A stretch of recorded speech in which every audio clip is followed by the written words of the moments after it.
Love is war episode 1 की starting में हमें बताया जाता है, पहले आप किसी को पसंद करने लगते हैं, उसके बाद आप उससे कन्फेस करते हैं और फिर वो आपके कन्फेशन का जवाब देते हैं। और अगर आप किसी से इस बारे में पूछते हैं तो वो यही कहेगा ये बहुत ही अच्छी चीज़ है, लेकिन असल में वो लोग पूरी तरीके से गलत हैं। जो सबसे क्यूट कपल होते हैं उनके अंदर भी ताकत मायने रखती है।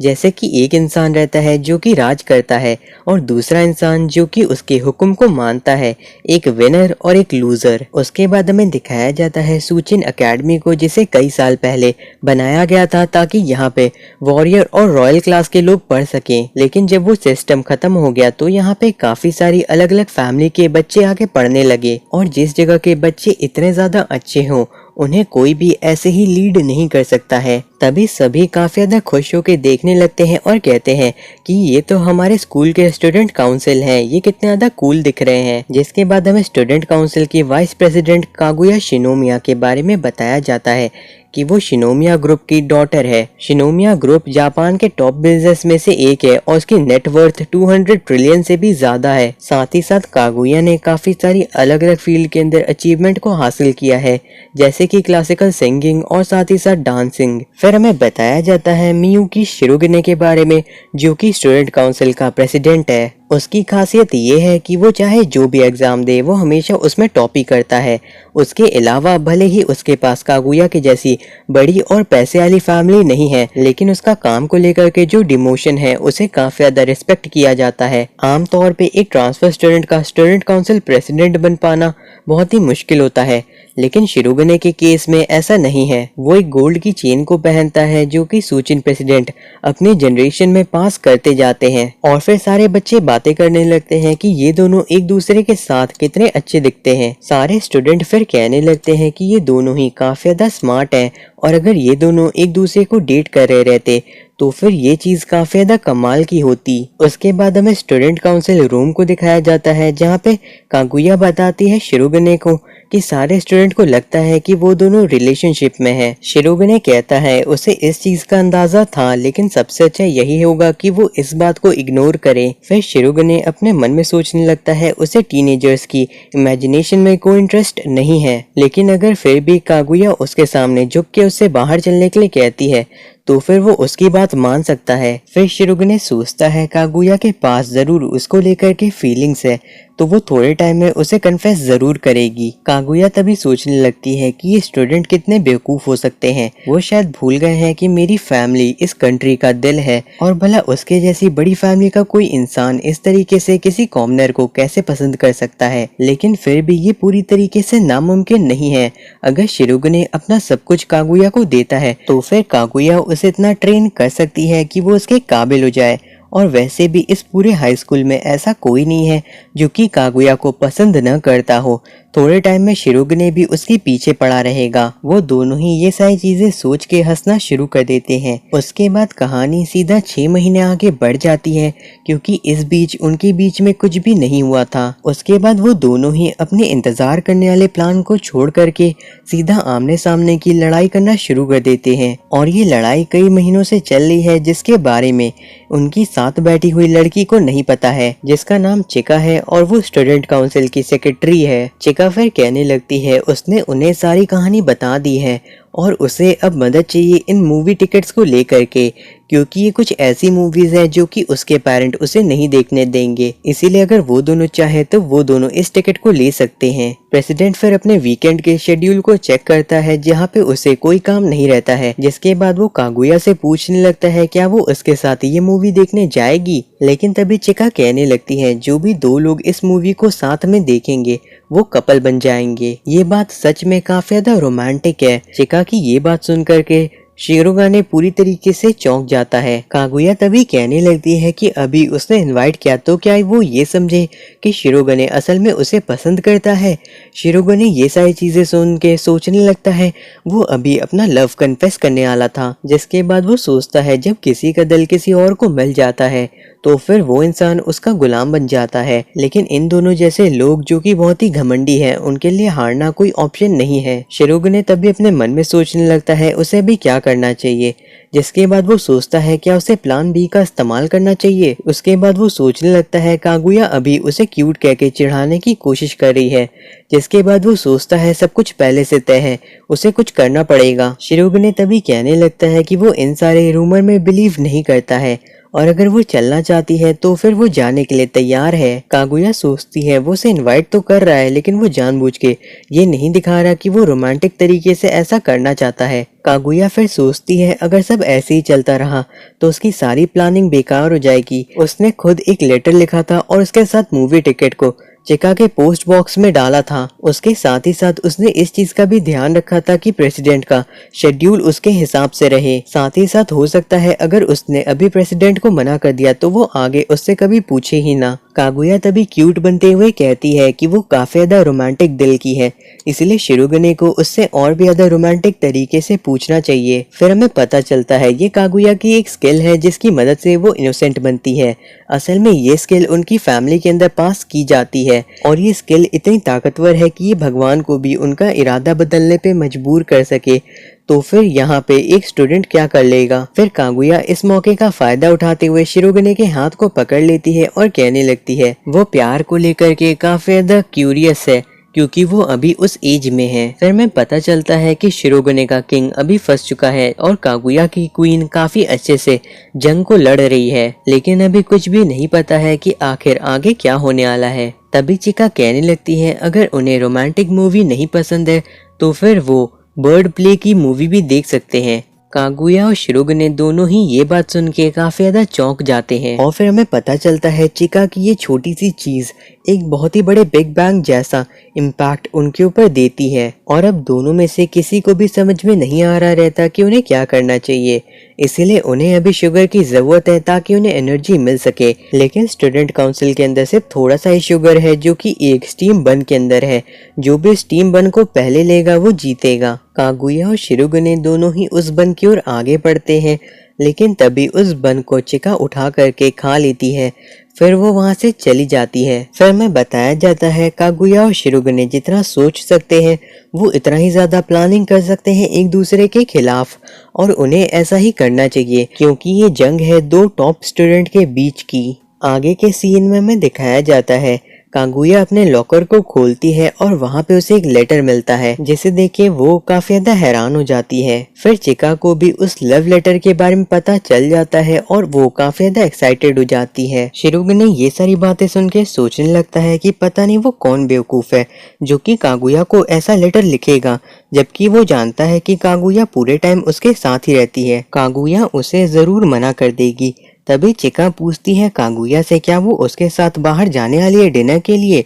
कागुया कहती है हाँ बिल्कुल, क्योंकि इस तरह का लेटर लिखने के लिए काफी ज्यादा हिम्मत चाहिए होती है और उस लड़के ने ऐसा सिप और सिप कागुया के लिए किया है, इसीलिए कागुया उसके साथ जाएगी। शिरोगने ये बात सुन के काफी ज्यादा हैरान होता है और कहने लगता है कागुया तुम्हारा दिमाग खराब हो गया है क्या। शिरोगने फिर सोचने लगता है कि वो कागुया को रोकेगा और कहेगा कि वो वहाँ उसके साथ डेट पे नहीं जा सकती है, लेकिन फिर कागुया कहने लगती है कि उसे क्यों प्रॉब्लम हो रही है अगर वो किसी और लड़के के साथ बाहर जा रही है, और फिर कागुया ये कहने लगती है कि वो काफी ज्यादा क्यूट है। शिरोगने फिर सोचता है कि वो अगर कागुया को इस तरीके से रोकने की कोशिश करेगा तो फिर ये बिल्कुल ऐसा होगा मानो वो अपने घुटनों पे बैठ के अपना लव कन्फेस कर रहा हो। तभी कागुया कहने लगती है कि डेट में उसे काफी ज्यादा मजा आएगी, लेकिन वो अपने मन में सोच रही रहती है कि अगर उस लड़के को सच में उसके साथ डेट पे जाना है तो उसे कम से कम एक कंट्री उसे गिफ्ट करनी होगी। और असल में कागुया ये सब कुछ कर रही है क्योंकि वो चाहती है कि कोई इंसान इस चीज के बीच में आए। कागुया और शिरोगने दोनों ही बहुत ही ज्यादा घमंडी और जिद्दी है,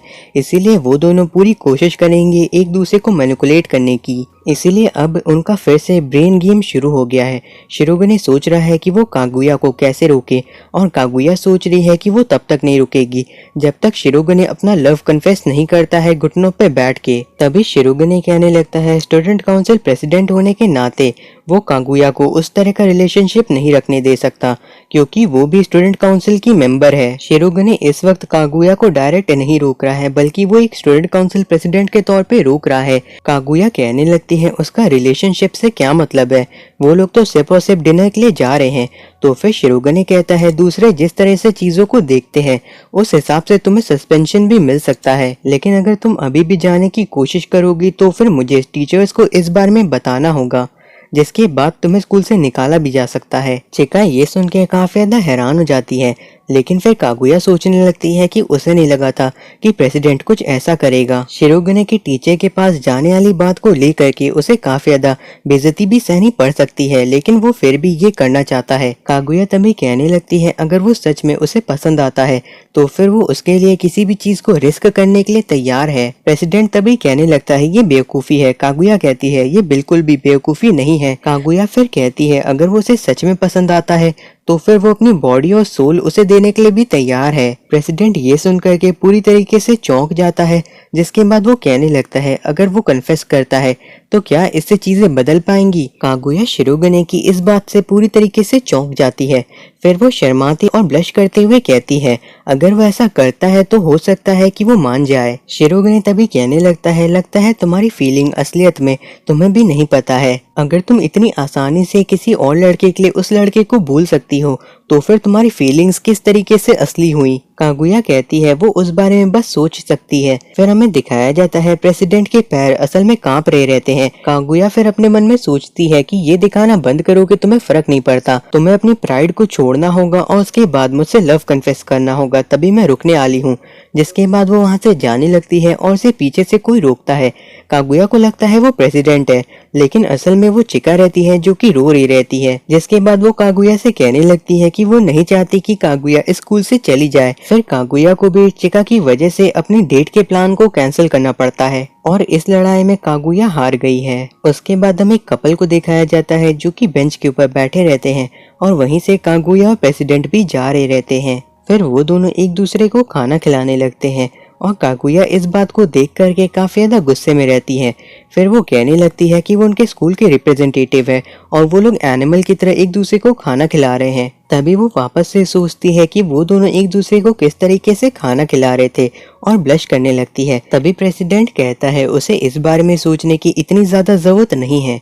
कागुया तभी कहती है क्या वो आज घर से टिफिन लाया है। तो फिर शिरोगने कहता है हाँ, उसके ग्रैंडफादर ने उसे कुछ वेजिटेबल भेजी थी तो उसने उससे एक लंच बना लिया अपनी कुकिंग की स्किल्स की मदद से। जिसके बाद वो अपने टिफिन को खोलता है और कागुया उसे देखती रह जाती है और फिर हमें पता चलता है कागुया ने आज पहली बार किसी आम इंसान के घर के बने हुए लंच को देखा है, क्योंकि जो कागुया का बना हुआ लंच रहता है उसे उसकी फैमिली के पर्सनल शेफ बनाते हैं, फिर उसे स्कूल के अंदर डिलीवर कर दिया जाता है। उसके टिफिन की सारी चीजें अच्छी तरीके से न्यूट्रिशन से भरी रहती हैं और कागुया को यही पता था कि ऐसे ही लंच होते हैं, लेकिन आज वो पहली बार देख रही है कुछ इस तरह का लंच जिसके अंदर ऑक्टोपस सॉसेज है। कागुया फिर अपने मन में सोचने लगती है उसे भी वो ऑक्टोपस सॉसेज खाने हैं, लेकिन अपनी प्राइड के चलते वो इस तरीके से उससे खाना नहीं मांग सकती है। तभी वहाँ पे चिका आती है और कहने लगती है वो आज घर से टिफिन लाया है, क्या वो उसे टेस्ट कर सकती है।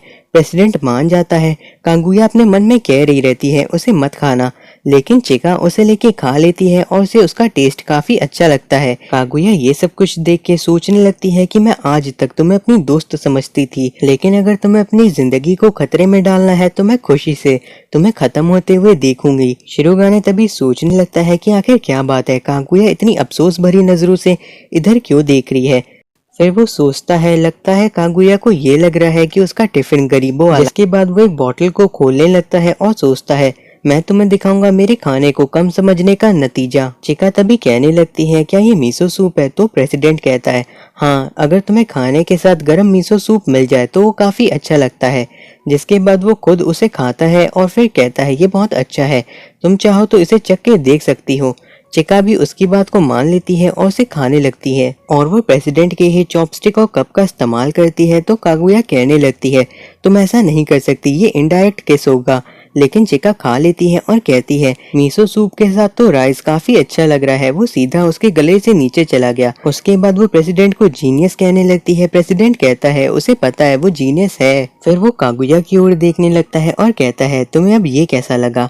तभी कागुया सोचने लगती है कि चिका बचपन से उसके साथ थी, लेकिन अब सब कुछ खत्म होने वाला है। प्रेसिडेंट तभी कागुया की ओर देखता है और सोचता है अभी तो वो 10 गुना ज्यादा गुस्से में लग रही है।